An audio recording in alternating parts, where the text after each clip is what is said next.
Hey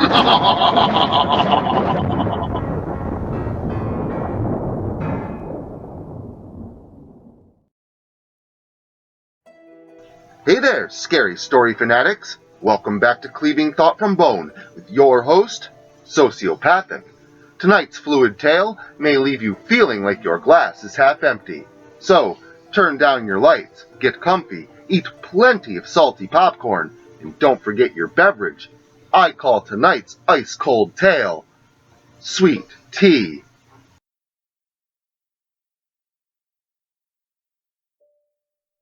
Mental schema. What is a mental schema? Well, a schema is a pre-formulated categorization technique that your brain uses in order to retrieve relevant information quickly. This allows us not to rethink a chair every time we see a chair. Our mind already has an abstract prototype for chair, probably developed at a very young age when you first encountered the object. Unfortunately, this cognitive process has detriments as well, which includes being prone to making generalizations and stereotypes. It takes acute metacognitive ability to avoid the pitfalls accompanying human schema. The smell of grease and chemicals hung thick in the air. The floor shined, however, as well as the counters, appliances, and everything else organized neatly about the kitchen. Walter sauntered from the back room, oven cleaner in hand. He set the container on the counter, beneath the spice rack adjacent the commercial stove, and prepared a solvent to degrease the gaping black pit that was the inside of the oven. Although the night was cool and clear, a humid wetness hung in the kitchen amongst the stale, uncirculated air. Walter knelt down upon the black and white tile floor and began to scrub the oven's innards. As he pushed the Brillo pad back and forth with ferocity, Walter jiggled and danced around in place of it. I just want to get this done, Walter thought to himself. It had been a long day at the Potluck Cafe, busier than a typical Monday. This was good for tips, but bad for personal morale. While Walter was dancing and cleaning away, a tall, heavy-set man in white clothes and black hair entered the kitchen.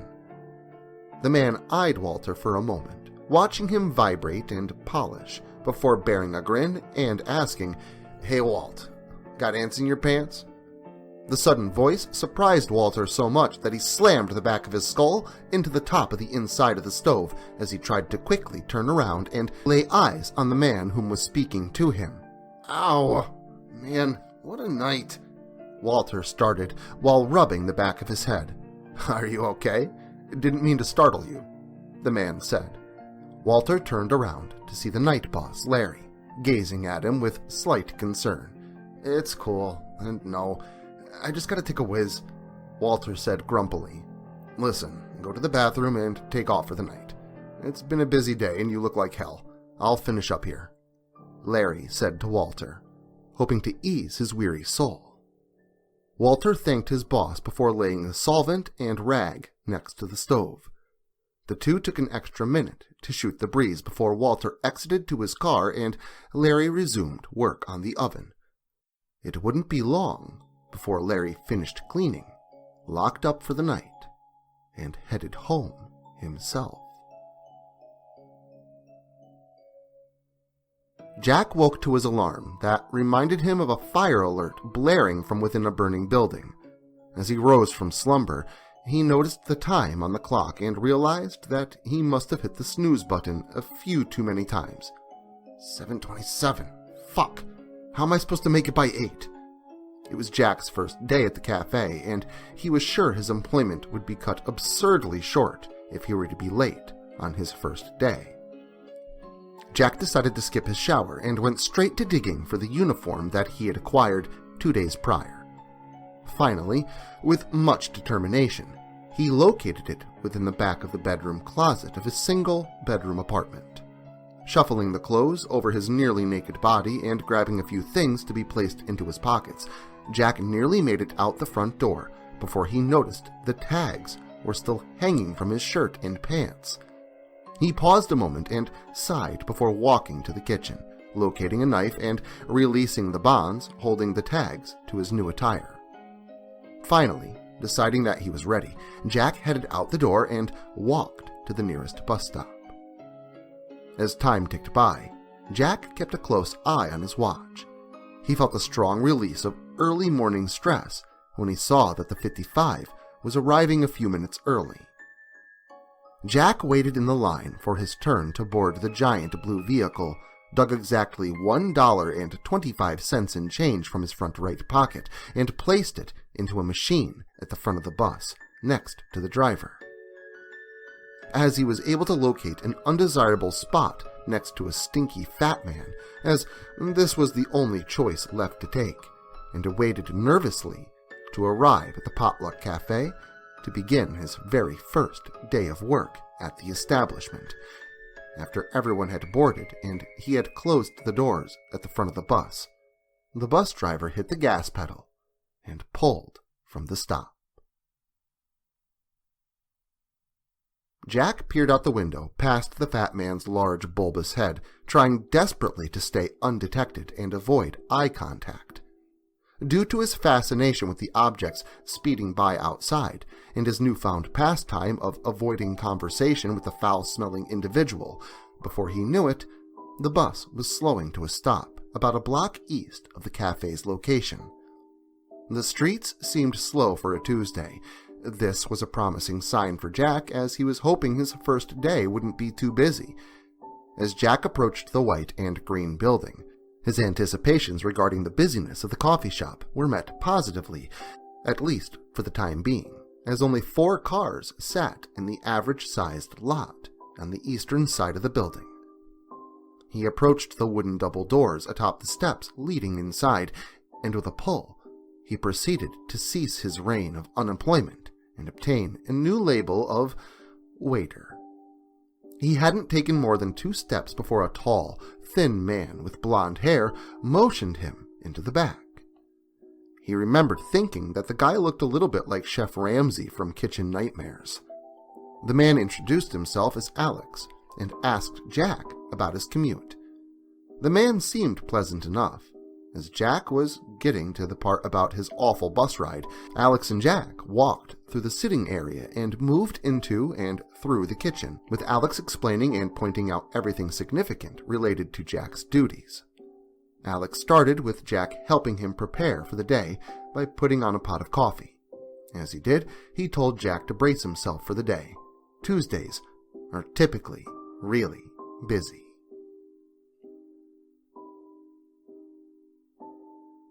Robert and Rachel were on their way down School Boulevard in their shiny Ford Explorer for an enjoyable mid-morning brunch at the Potluck Cafe.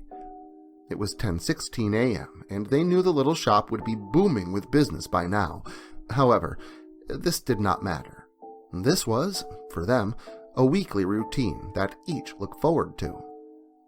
The added time for being served, due to the high numbers of customers, wasn't a particular inconvenience for the married couple of 37 years, as both Robert and Rachel were very much retired and had nothing else much to do.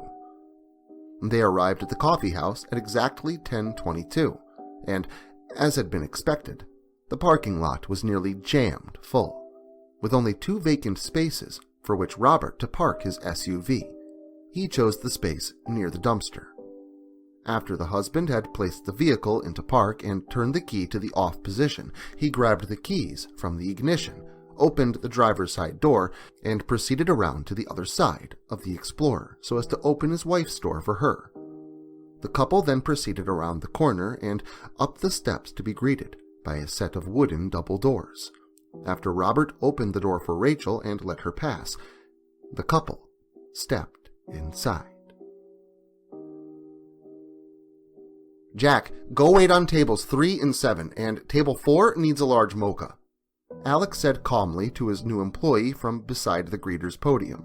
Jack proceeded to table 3, took the various desired orders, and proceeded back to the kitchen to place the orders with the chef and concoct a large mocha at the same time before proceeding to table 7 after dropping off the drink at table 4, of course.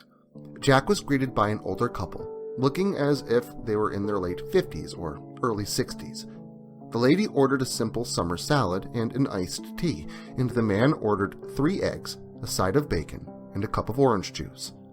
This prompted a scrunched look from the lady, which enticed the man to change his order to 2 egg whites and a side of wheat toast.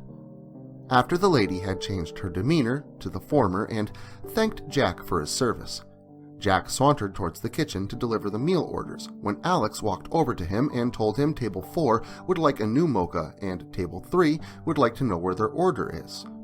This was getting ridiculous. He was a fast learner, but this was too much. Maybe he wasn't cut out for the restaurant business. Jack walked to Table 4 to retrieve the cup and apologize for the mistake. He had apparently put too much mocha mix into the black coffee. Strange how not many people just order a regular coffee, he thought to himself, especially considering the congestion of the eatery. Before he made his way to the kitchen with the cup, he paused at Table 3 to explain the status of their order. Jack then proceeded into the black and white tile kitchen to prepare another mocha, hopefully one that was a little more acceptable this time. Before he could walk away from the kitchen, however, Alex came in through the swinging door and asked him about the drink he was carrying in his hand. "Oh, good, you've got another one," Alex stated.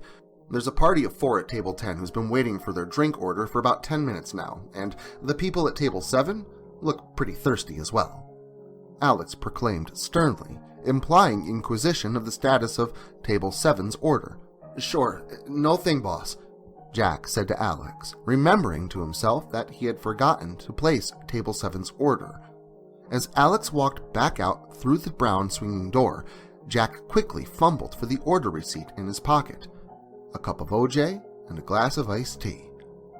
Jack set the mocha on the tray and then proceeded towards the counter. Frantically, he placed 2 glasses on the white surface and retrieved the OJ from the adjacent fridge. After completing this task, putting the OJ back in the fridge and grabbing another container half full of a translucent brown liquid, Jack immediately poured some iced tea into the other glass. He remembered that Alex told him that the tea was unsweetened and that he would need to add 1 teaspoon of sugar to each glass of the tea. However, Alex had not shown Jack where the sugar was. Jack anxiously scanned nearby locations, knives and cutlery, spices, onion powder. "Aha!" Jack exclaimed as he spied a white powdery substance in a mason jar near a large container of salt on the other side of the coffee pot. He promptly took a spoon from the nearby rack and proceeded to extract from the jar and add to the glass exactly 1 teaspoon of the fine particles. Jack placed the glasses on the tray with the mocha, picked it up, and proceeded through the 2-way door. After he had hastily brought Table 4's second mocha and apologized once again, Jack rapidly approached Table 7 with their drinks. He apologized for the wait and assured them their food would be out shortly. After asking if they needed anything else, he walked away and contemplated proceeding to the bathroom for a few minutes' respite from the day's affairs. Unfortunately, Alex stopped Jack before he could sneak away and reminded him of Table 7 and informed him that Table 3's food had been ready while he was conversing with the couple at Table 7. Jack traipsed off to fulfill the duties he had agreed to. Rachel and Robert were conversing amongst themselves about pretty much anything that happened to come to mind. Robert took a sip of the bright orange fluid before beginning to tackle his egg whites. Rachel took a small bite of her salad. As she did, she made a grimace as if she had tasted something off. "Oh my goodness, this dressing seems way too salty. It's overpowering." Robert looked over at her and gave her a gentle half smile as she lifted her iced tea to take a nice long sip so as to wash the salty dressing from her palate. As the drink poured into her throat, she immediately noticed the sweetness of it. In fact, it was terribly sweet.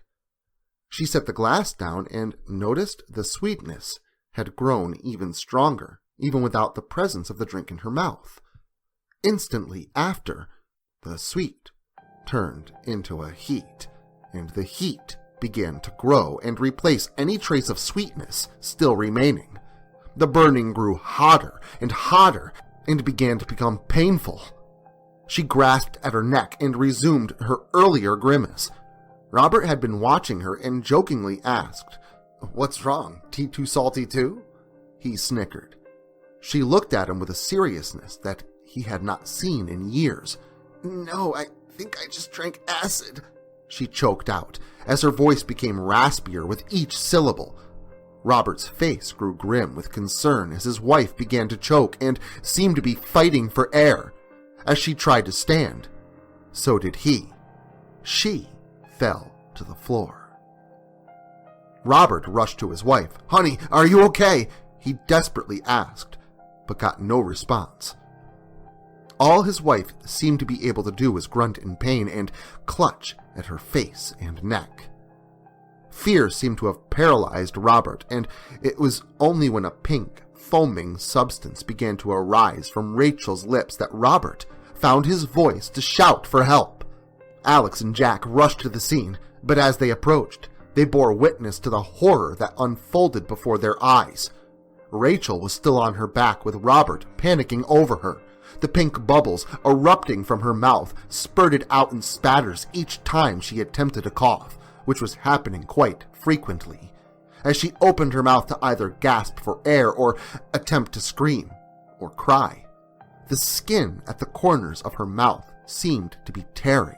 Blood trickled from her nose and red filled her eyes. Alex went to bend down and examine the unfortunate woman, but before he could, the woman let out her first and last painful shout of agony, interrupted only by the violent vomiting of fragments of her internal organs and related biofluids up from her mouth and down the side of her face. As the red and white slime oozed onto the floor and brought with it various special effects, such as creating hissing noises and smoke vapors, it popped and sizzled as it lingered in the purple carpet beside the table at which the couple had been seated, while Robert watched helplessly as the life slipped from his wife's eyes. The odd noises, the fog emanating from the vomit, and the resulting dead body that lay smoking at their shoes was at the forefront of both Alex's and Jack's minds. Jack and Alex stormed through the kitchen door in a state of hysteria, with hearts and thoughts racing at an exponential rate. Alex asked Jack what may have caused the incident, but Jack exclaimed with authority that he had absolutely no idea what could have caused what they had just observed. Alex leaned against the stove, pondering while the rest of the staff handled the 911 call. As Alex scanned the kitchen, his eyes stopped at a spot adjacent to the stove, near the coffee pot. Alex looked at Jack in horror and turned pale as a ghost, eyes wide in terror. What is it?" Jack inquired, as the boss stared at the spice rack and finally presented the possible explanation he had derived. One of Jack's mental schema changed. His mental categorizations now told him that although they look alike, not all grainy powders are sugar. Some are oven cleaner. Poor Rachel. Unfortunately, her glass is half empty as well. And don't forget to tune in next week for another gripping chronicle sure to leave you with food for thought. And until then, make sure to like, share, subscribe, and turn on notifications so I can catch you all again next Saturday.